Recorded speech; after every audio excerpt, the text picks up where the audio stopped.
তো ঠিক আছে, তুই ফিগমাটা খুলে নে, খুলে একটা ফ্রেম বানিয়ে নে যেরকম শেপের তোর চাই। এবার এখানটা একটু জুম করে নে, ঠিক আছে? জুম করলি, জুম করে তোকে একটা স্কোয়ার বানাতে হবে। স্কোয়ার স্কোয়ার বানাতে জানিস, রেক্টেঙ্গেল যে টুলটা আছে সেটাকে বানাবি আর শিফট প্রেস করে স্কোয়ারটা বানাবি। তাহলে কি হবে, ইউনিফর্ম একটা স্কোয়ার বেনে যাবে। তো ঠিক আছে, এরকম বানালাম। আমি এটাকে ধর আহ, করছি ধর 100। আগে হাইট অ্যান্ড উইডথ কানেক্ট করে দিই, লক করে দিই, তাহলে কি হয়ে যাবে, সেম হয়ে যাবে। মানে যদি হাইটটা চেঞ্জ করিস তাহলে উইডথটাও চেঞ্জ হয়ে যাবে সেভাবে, ঠিক আছে? তো এটা দেখ, এটা গ্রে, ফিল কালারটা গ্রে আছে। তো তুই এটাকে হাইড করে দে বা ডিলিট করে দে, দিয়ে স্ট্রোকটাকে তুই এন্টার কর। যেমন স্ট্রোক হলো, তো 1 পিক্সেলের আছে, 1 পিক্সেলেরই করবি স্ট্রোকটা, তাতে বানাতে ইজি হবে। তো ঠিক আছে, স্ট্রোক একটা এরকম হয়ে গেল। এটা আলাদা, এটা আমি আগে বানিয়েছিলাম, আমি এখন এটা বানাচ্ছি, ঠিক আছে? তো এটা হলো। এবার কি করতে হবে, এটাকে তুই ডুপ্লিকেট করে দে এমনি করে, ঠিক আছে? এবার তোকে এটাতে অনেক প্রিসিশন মেনে চলতে হবে। প্রিসিশন ইন দ্য সেন্স, ধর, দেখ এখানে ডাবল লাইন হয়ে গেছে, এখানে ছোট ছোট স্কোয়ার গুলো দেখতে পাচ্ছিস? তো একটা স্কোয়ার গ্রিড গুলো, একটা গ্রিডের যে লেন্থ আছে বা হাইট আছে, সেই হাইট আর লেন্থেই কিন্তু স্কোয়ারের বাউন্ডারিটা এসছে। আর এখানে দেখ ডাবল লাইন হয়ে গেছে, তো তুই কি করবি, এটাকে ওভারল্যাপ করে দিবি বাউন্ডারিটা, জাস্ট একটা পিক্সেল, একটা গ্রিড। তো এটাতে কি হবে, এক্সট্রা মেজারমেন্ট এগুলো হবে না। ওকে, তো এটা হলো। এবার এখানে প্যাটার্নটা দেখ। আচ্ছা, এবার এই দুটো স্কোয়ারকে তুই নিলি, তারপর শিফট প্রেস করে ছোট করলি, দেন এটাকে রোটেট করে দিলি। ঠিক আছে, রোটেশন করলি ধর 90 ডিগ্রি। ও সরি, না, এমনি 90 না, এমনি করতে হবে। তুই জানিস ভালো করে আমি একটু কাঁচা আছি। তো এরকম হলো। আচ্ছা, শিফট প্রেস করে করলে হয়ে যায় প্রিসাইসলি, তাই তো নাকি?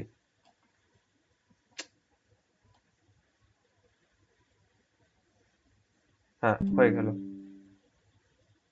কি সব নোটিফিকেশন আসছে, যাই হোক। ঠিক আছে, আমি এখান থেকে স্টার্ট করেছি, দেখ এই ছোট স্কোয়ার থেকে, এই এই দুটো ছোট স্কোয়ার থেকে। এবার দেখ এই দুটো ছোট স্কোয়ারের নিচে একটা বড় একটা স্কোয়ার আছে, যার লেন্থটা এই দুটো এই দুটো স্কোয়ারের ইকুয়াল। তো আমি এটাকে ধর ডুপ্লিকেট করলাম, এই যে এইভাবে একদম ম্যাচ করতে হবে এরকম করে, ঠিক আছে? একটু কম বেশি হওয়া চলবে না, এটা অনেক কম বেশি হয়ে গেছে। দূর বাবা। হুম, ঠিক আছে, বসে গেল। এটাও সেভাবে তুই বসাবি এমনি করে। এবার এটাকে এক্সটেন্ড করে দিবি একটু। আই গেস হয়ে গেছে, হ্যাঁ হয়ে গেছে। ঠিক আছে, দিয়ে দিয়ে কি করতে হবে, এইটা আছে, এটাকে তুই ডাবল ডুপ্লিকেট করবি, ডুপ্লিকেট করে এই লেন্থের তোকে একটা স্কোয়ার বানাতে হবে। এই যে এই লেন্থটা আছে, এখান থেকে এইখান থেকে এতটা, এতটা তোকে একটা স্কোয়ার বানাতে হবে। এই যেরকম মার্জ করে করতে বলেছিলাম, এটা ওভারল্যাপ করে এরকম সেম নিতে, দিয়ে টেনে দিলি এমনি, হয়ে গেল পারফেক্টলি। হয়েছে তো? হ্যাঁ হয়েছে। এরপর দেখ, এই পার্টটা হয়ে গেল, এবার এই পার্টটা আর এই পার্টটা আছে। তো এটাকে তুই ধর গ্রুপ করে বা সিলেক্ট করে তুই করে দিলি। এবার এই স্কোয়ারটাকে তুই ডুপ্লিকেট করে দিলি, ডুপ্লিকেট করে এই এই এতটা লেন্থের সাইডের স্কোয়ার বানালি তুই, ঠিক আছে? এটা হলো।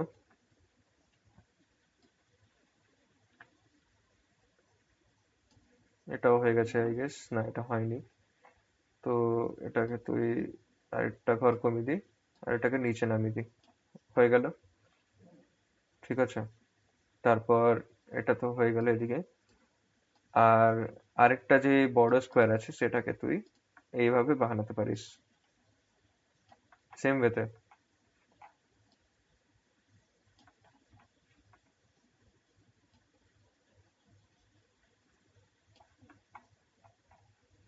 হুম, হয়ে গেছে।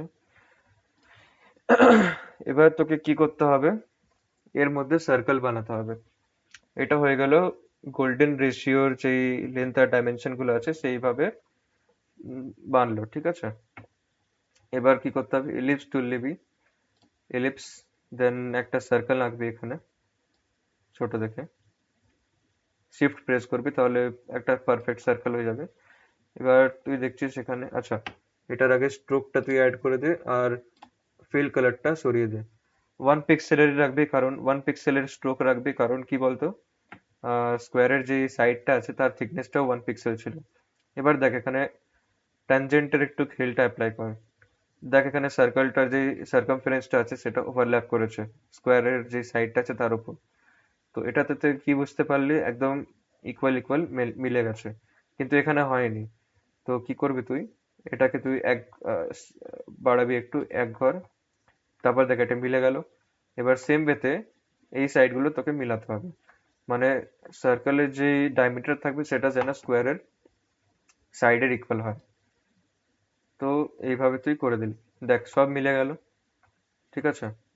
এটাও দেখ, এটাও দেখে নে, এটাও মিলে গেছে, তারপর এটাও মিলে গেছে, আর এটাও মিলে গেছে। এবার তুই এটাকে ডুপ্লিকেট করে দে। আমি কন্ট্রোল+D প্রেস করলাম, তারপর সিলেক্টেড যে সার্কেলটা থাকবে সেটাকে আমি মুভ করে দিলাম। ওইভাবে ডুপ্লিকেট করা যায়। তো সেম ওয়েতেও দেখ ট্যানজেনশিয়ালি তুই ম্যাচ কর, এখানে একটা পিক্সেলের থিকনেসে বসে গেছে, ঠিক আছে। এরকম করে চারটে, দুটো সাইড দেখলেই হবে। আর যদি তুই পারিস তাহলে চারটে সাইড দেখে নিস, প্রিসিশনটা যদি চাস আর কি, ঠিক আছে। এটা হলো। এবার এটাকে তুই ডুপ্লিকেট করে বড় সার্কেল, হ্যাঁ, তার থেকে যে বড় স্কোয়ারটা আছে সেটাতে বসা, এইভাবে।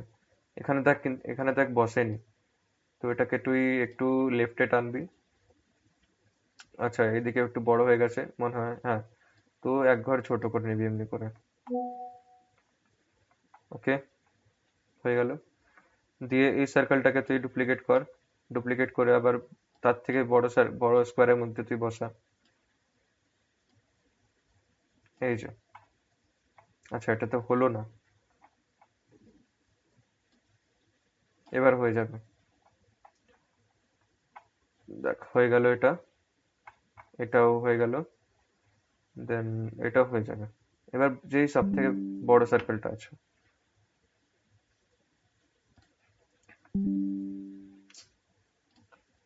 যে বড় সার্কেলটা আছে এটা আচ্ছা ডুপ্লিকেট করতে হবে আগে। ডুপ্লিকেট করলি, দিয়ে তারপরে সব থেকে বড় সার্কেল স্কোয়ারের মধ্যে বসে দিলি এটা এমনি করে। তো এটা পারফেক্টলি বসে গেছে। হুম। এবার এটাকে তুই কোনো অল্টারেশন কিছু করবি না তোর। উফ,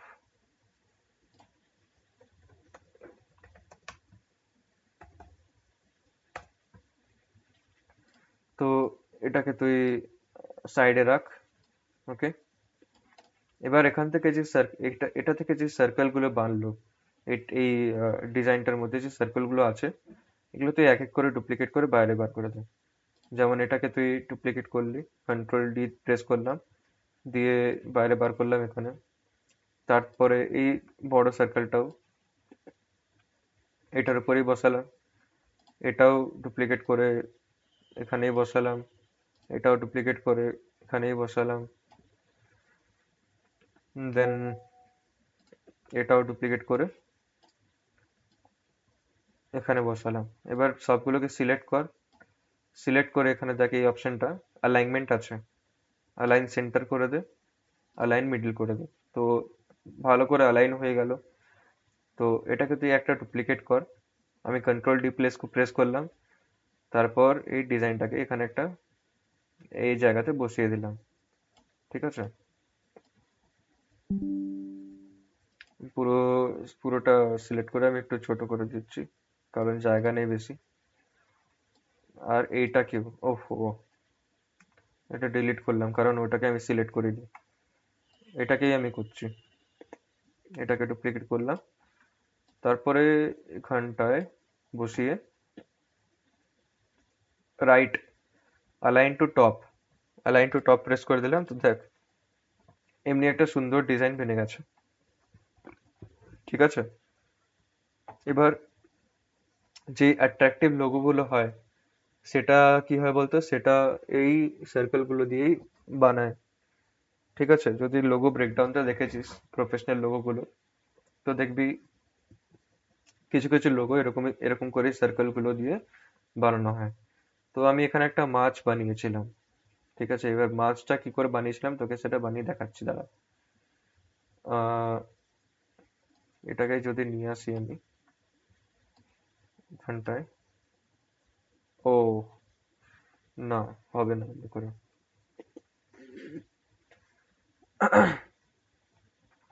আচ্ছা, তোকে বানিয়ে দেখাচ্ছি, ওয়েট, আগে ভাবি। ওকে, তো এই বড় সার্কেলটাকে তুই ডুপ্লিকেট করে এদিকে নিয়ে আয়। সাইজ একদম চেঞ্জ করবি না, যেরকম সাইজ আছে অমনি রাখবি। তারপর এটাকে ডুপ্লিকেট করলি, দিয়ে একটু এদিকে। ঠিক আছে, তারপর হুম, এই সার্কেলটাকে তুই নিয়ে এলি এখানে। আচ্ছা, এখানে একটা জিনিস দেখতে পাবি। আহ এই সার্কেলটার মেজারমেন্টটা এরকম করে উপরে করে দে একটু। হ্যাঁ, এবার এটাকে অ্যালাইন করার জন্য তুই অ্যালাইন মিডিল করে দে, মিডিলই আছে, কোনো অসুবিধা নেই। তারপর এটাকে আবার ডুপ্লিকেট কর, ডুপ্লিকেট করে এইভাবে বসিয়ে দে, এটা যেন প্রিসাইজ হয় একদম।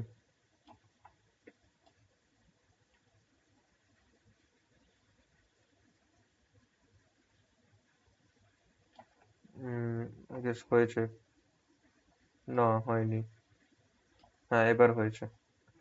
ঠিক আছে, তো দেখ। হুম, এবার এই সার্কেলটাকে তুই একটু এদিকে সরাতে পারিস, যাতে কি বলতো মাছের যে লেন্সটা আছে সেটা তুই করতে পারিস, ছোট রাখতে পারিস। এবার সব সার্কেল গুলোকে ডাবল ক্লিক করবি, যে সার্কেল গুলোর বাউন্ডারিটা আছে সেটা তুই ডাবল ক্লিক কর এমনি করে। তাতে কি হবে, ওটা ভেক্টর ফর্মে বেনে যাবে এইভাবে। এটাকে করলে শিফট প্রেস করে সব সার্কেল গুলোতে ডাবল প্রেস করবি, তাহলে একসাথে সব সার্কেল গুলো ভেক্টরাইজ হয়ে যাবে। ভেক্টরাইজ হওয়ার তোকে একটা বেনিফিট দেখাচ্ছি। ঠিক আছে, দেখ এখানে যখন ভেক্টরাইজ হয়ে গেছে, তো এই সার্কেল গুলোর এই পয়েন্ট গুলোতে দেখ এমনি এমনি লাইন আসছে। তো তুই এগুলোকে এমনি করে অল্টার করতে পারিস যেরকম তোর ইচ্ছা। তোমার এখন ইচ্ছা নেই, তো আমি এটাকে অল্টার করছি না। এবার দেখ এখানে শেপ বিল্ডার টুল আছে, শেপ বিল্ডার টুল।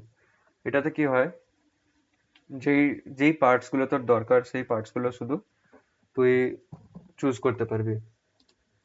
যেমন এই আমার আমার দরকার হচ্ছে এই পার্টটা, তো তুই এখানটা ক্লিক করে এরকম করে মুভ করবি। তো দেখ এই পার্টটা একটা শেপের বেনে গেল। তারপরে এখান থেকে তুই এই জায়গাটা মুভ করবি, তো দেখ এটা একটা শেপের বেনে গেল। আর বাকিগুলো আমার চাই না। তো এবার এটা ভেক্টরাইজড ফর্মে আছে, ভেক্টরাইজড ফর্ম থেকে তুই যদি নর্মাল ফর্মে নিয়ে যাস, তাহলে তোকে এই অ্যারোটা প্রেস করতে হবে, মুভ অ্যারো। এবার দেখ, আমি এই মাছের বাউন্ডারিটাতে ক্লিক করলাম, দিয়ে এটাকে সরিয়ে দেবো। দেখ এইভাবে হয়ে গেল একটা ইমেজ। তো এটা খুবই বেসিক পার্ট ছিল। এবার দেখ আমি যদি এটা সরাই, এটাকে যদি সরাই তাহলে দেখ এটাও কেমন অল্টার হয়ে গেছে শেপটা, কারণ আমি ওই শেপটাকে কনসিডারই করিনি। দেখ এমনি ভাবে, এই যে, ঠিক আছে, ভেক্টরাইজড হয়েছিল তাই জন্য এরকম অবস্থা, না হলে এরকম হতো না। তো যাই হোক, এটা হয়ে গেল। এবার তোর যদি কোনো মাথায় লোগো আসে, লোগো, ওই লোগোটা তুই এরকম করে বানাতে পারিস। আমি এরকম বানিয়েছিলাম লোগোটা, যে বললাম না অনেক জনের যে ভিডিওটা আছে ব্র্যান্ডিং প্রসেস, ওইটারই আমি দেখছিলাম কিন্তু ওটাতে হচ্ছিল না, তাই আধা আধুরো ছেড়ে দিয়েছি। এটা কনসেপ্টটা এরকম, মানে একটা লিফ আছে আর উপরে একটা বিন শেপের কিছু একটা আছে। তো ওরকম বানাচ্ছিলাম একটা লোগো, তো ওটা হয়নি এখনো। তো এই হচ্ছে গোল্ডেন সার্কেলের ট্রিক। এটা অনেকটা হেল্পফুল। আমি এক্সপ্লোর করিনি এখনো, বাট আমার লাগছে যে হেল্পফুল হবে। তো তুইও हेल्पफुल মানে তুইও এক্সিকিউট করিস যদি পারিস তো। आज के लिए इतना ही। लाइक शेयर सब्सक्राइब कमेंट, पे मी অলসো। ঠিক আছে, রাখছি, বাই।